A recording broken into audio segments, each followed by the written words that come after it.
Madame, Monsieur, bonsoir. Bianca Hénin, bonsoir. Bonsoir. Vous êtes candidate du Front National dans la seconde circonscription et vous allez ce soir vous prêter en 10 minutes au jeu des questions-réponses. Alors, première question, Marine Le Pen a fait 45 000 voix au second tour de la présidentielle. Ce réservoir de voix, est-ce que vous pensez qu'il vous sera acquis, ou qu'il sera acquis en tout cas au Front National pour les législatives? En tout cas, je l'espère. C'est 43 214 voix que nous avons fait. Oui, je l'espère parce que ça veut dire quand même que les Calédoniens, même s'ils ne sont pas foncièrement tous du Front National, ça voulu en tout cas expliquer qu'il fallait absolument qu'il y ait un nouveau changement dans la politique locale. Alors évidemment, en métropole... Donc ce serait bien un vote de réaction plus qu'un vote d'adhésion. Oui, mais j'espère que ça va devenir un vote d'adhésion. Pourquoi? Parce que à l'approche du référendum, on voit bien que les Calédoniens ont des craintes, qu'ils sont impatients de venir à ce vote, parce que je crois qu'il faut régler l'histoire du premier référendum et de la fin de l'accord de Nouméa, et de repartir sur une autre base, une base nouvelle, avec les indépendantistes. C'est ce que nous disons. Nous devons aller au référendum. J'aurais préféré qu'on y aille avant, mais bon, puisqu'il faut aller jusqu'au bout du processus, on y va. Et puis, ce qu'il faut, c'est que les élus, pour lesquels on brigue aujourd'hui un poste, c'est les législatives. Et dans les discours que l'on entend de certains candidats, j'ai l'impression qu'on part un peu dans tous les sens. Alors, le rôle d'un élu, c'est quand même un peu différent. Dire qu'on va gérer la fiscalité en Calédonie, c'est faux. C'est le territoire. Et puis il y a des sujets qui sont... il y a des personnes, des candidats hors sujet. Alors, on aura l'occasion de revenir dans quelques instants plus longuement sur ce que vous dites là. Justement, quel sera votre axe principal de campagne à vous?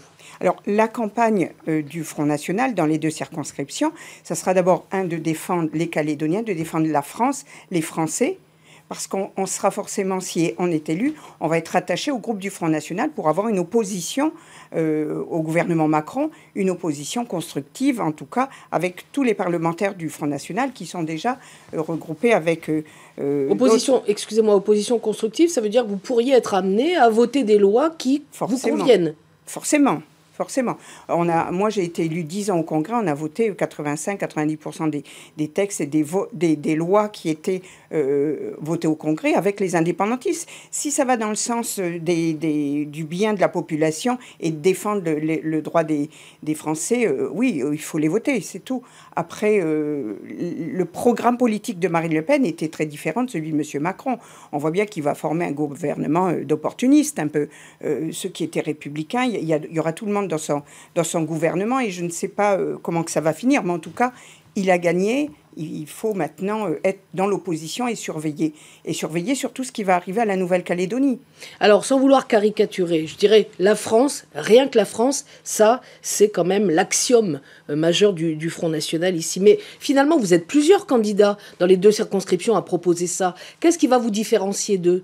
De vos adversaires? Il n'y a que le Front National qui avait vraiment, la France, rien que la France, un bleu, blanc, rouge. On n'a pas demandé à mettre un drapeau du FLNKS, nous, sur les édifices publics, vous voyez. Ça, c'est une erreur politique fondamentale pour nous.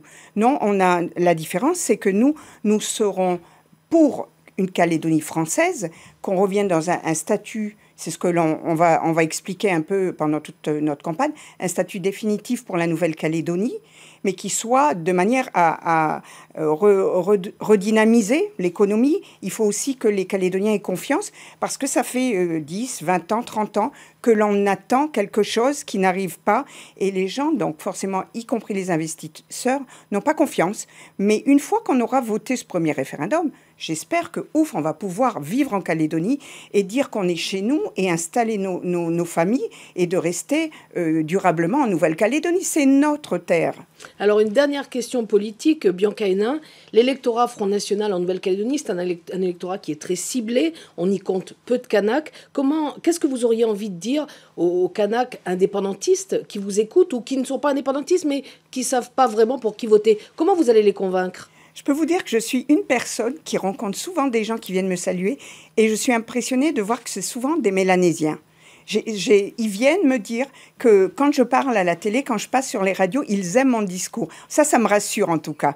Mais c'est vrai qu'il n'y a pas de Kanak sur les listes devant. Moi, je n'aime pas me servir d'une ethnie pour dire qu'on a un Antillais, qu'on a un Mélanésien à côté de soi. Je veux des gens de conviction. Et les gens qui sont avec nous, il y a des Wallisiens, il y a d'autres communautés, ils sont avec nous certainement parce qu'ils ont des convictions comme ceux du Front National.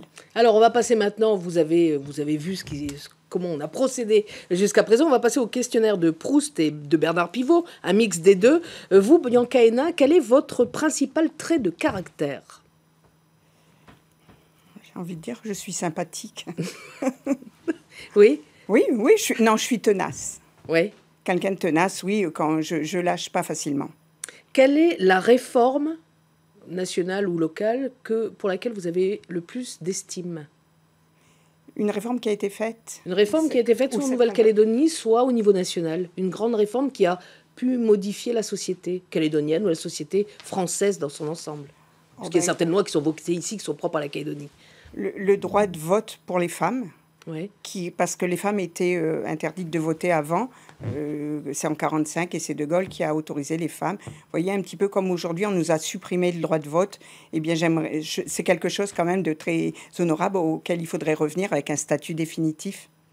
Quelle est votre drogue préférée ? Le chocolat. Quelle faute vous inspire le plus d'indulgence ?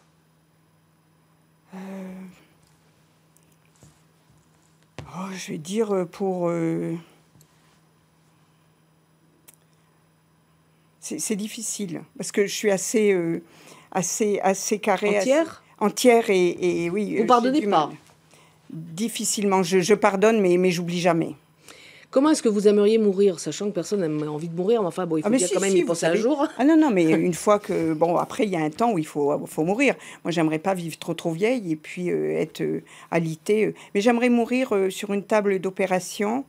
Sans vous en rendre compte. Sans m'en rendre compte, en m'endormant avec plein de gens autour de soi, je trouve que c'est sympa. Ben là, en l'occurrence, vous n'auriez que des médecins autour de vous. Oui, mais il y a des médecins sympathiques, mais je ne serais pas seule.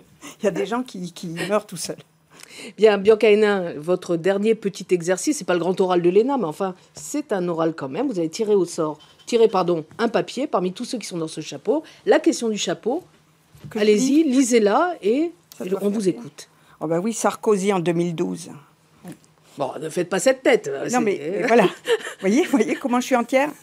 Allez-y. Il faut sortir du débat manichéen entre le peuple de gauche et le peuple de droite qui n'a plus aucun sens. Est-ce que c'est pas un peu ce à quoi on assiste aujourd'hui ? Tout à fait. J'allais dire, voilà, c'est le résultat. Ça a commencé avec Sarkozy, ça se termine avec M. Hollande et M. Macron. C'est ça. C'est un grand mélange où les Français vont devoir essayer de comprendre qui les gouverne. Oui, mais finalement, Bianca Hénin, quand on voit le résultat de la présidentielle avec Emmanuel Macron d'un côté, Marine Le Pen de l'autre, sont finalement deux personnes qui sont hors système, qui ont voulu en tout cas représenter ce hors système. Est-ce que c'est pas ça finalement ce à quoi aspirent les Français aujourd'hui ? Je crois pas ne que plus Macron... ce clivage droite-gauche. Non, mais je crois pas que M. Macron il soit hors système.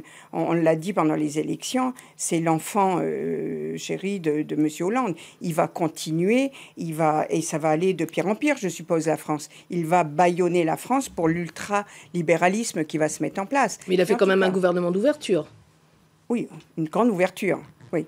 Il y a des élus, même en Nouvelle-Calédonie, ils n'ont pas un fil à la patte, ils en ont trois. Ils ont l'UDI, les Républicains, et puis ils ont Macron aussi. Alors, je vais vous dire, on est dans une espèce d'ère où tout le monde, en fait, c'est pour attirer les lecteurs. Donc, on se dit de toutes les tendances, on dit que ça va aller mieux avec ce mélange. Or, on voit bien que c'est souvent un gouvernement qui gouverne, avec des gens fermes et qui prennent en main les choses et qui ne laissent pas les dérives comme il se passe d'ailleurs en France.